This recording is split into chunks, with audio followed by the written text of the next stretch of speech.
Hey guys, welcome back to the channel. It's Bryan with DD214 Transport.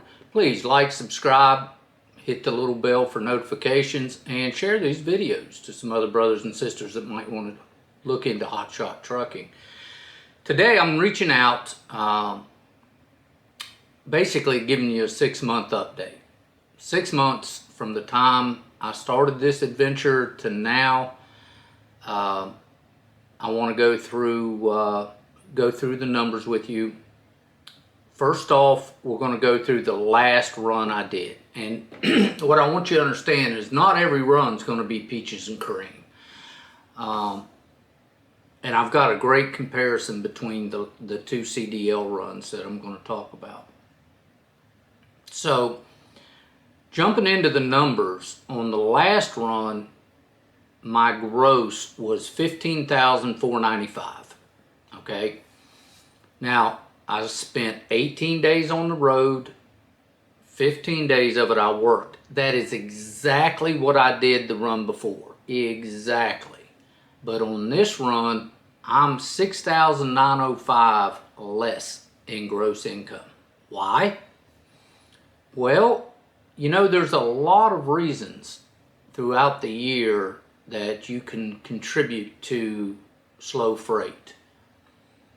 On this particular run, I'm believing that the beginning of the end of June, beginning of July, people are taking vacation, people are running inventory, people are doing whatever it is they do, and the freight was just slow. So we ended up doing, like I said, $6,905 less in gross income this run. Now, to take a kick in the teeth, we did $6,500 less, but our expenses were just about the same. So when it all boils down to it, we ended up, by the time you take everything out, we ended up with quite a bit less money. Let me run these numbers up here for you real quick. We traveled, again, we were out 18, we worked 15. We traveled 7,296 miles. Our average rate per mile was pretty good. We averaged, and when I say miles, I don't mean loaded miles, I mean total miles. That's what I count, because you're paying for fuel, period, whether or not you're loaded or not. So total miles is 7,296, and the income, we averaged about $2.12 a mile.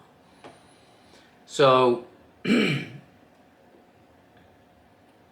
when we started looking at the cost per fuel, you know, the fuel prices have went up.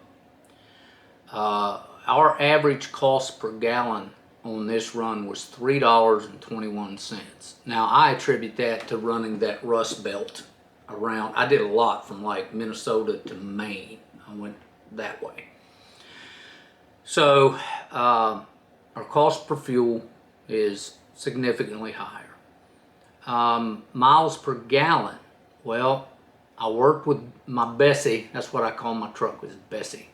I worked with Bessie a little bit here, and I got my fuel mileage up to 9.154 miles per gallon this time.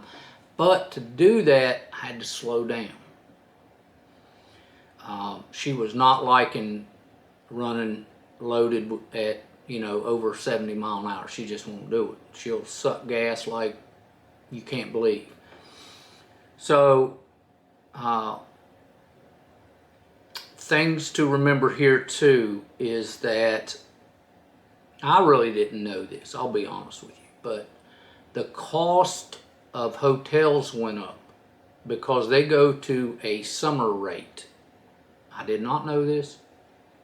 They do. So your cost of hotels are going to go this time of year are going to be up. And I tell you what I had to do. One weekend, I went to, I was going to Maine, and we started seeing $300-400 a night hotels over through there. And I got on the map and started looking what's going on. Well, it's close to the beach in Maine, up near Cape Cod. Well, let me just tell you, they're proud of the hotels up there. So what I ended up doing was having to pull short. I pulled in, I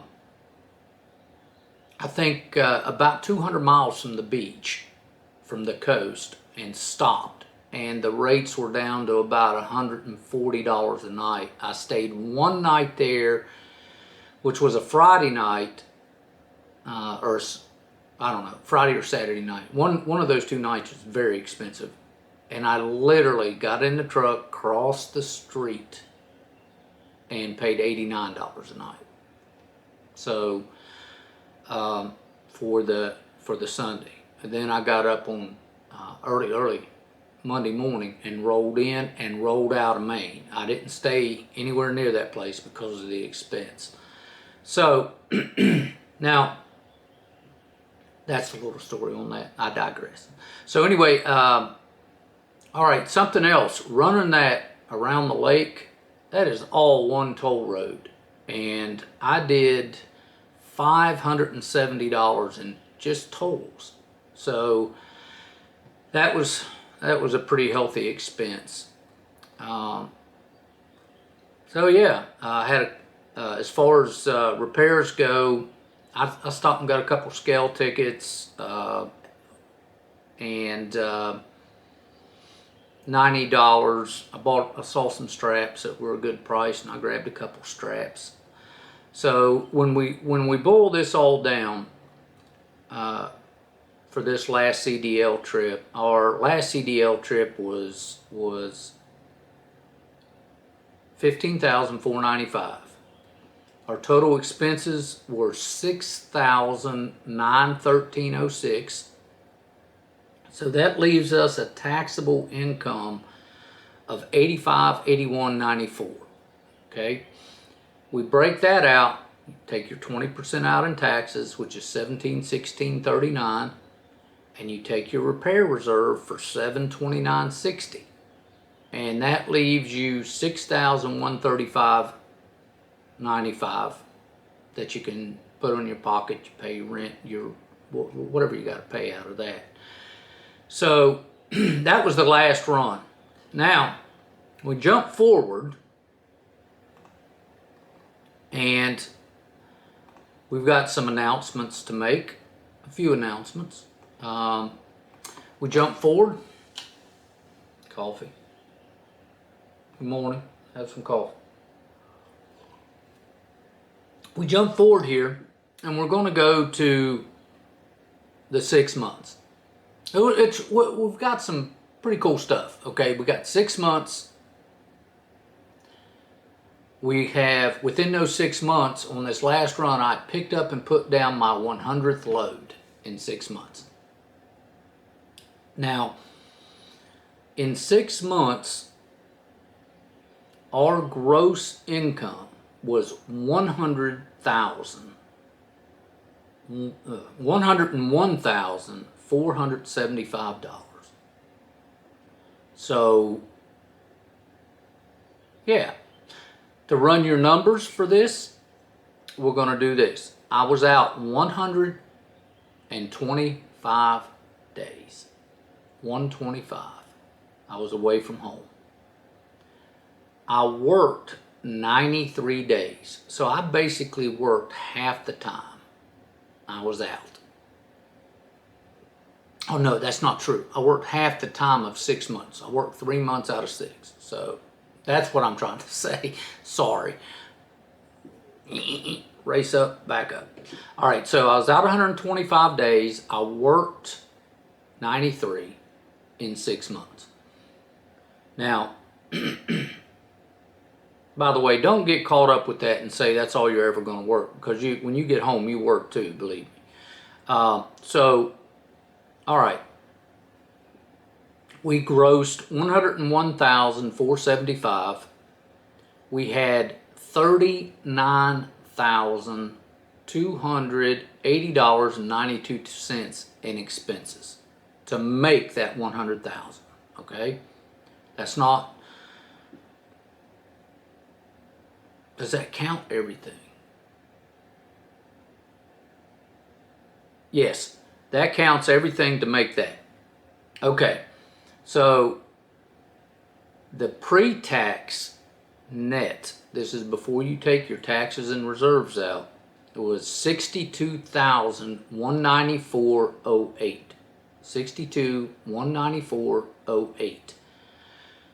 So what I stuck in my pocket the first 6 months running is $44,889.92. $44,889.92.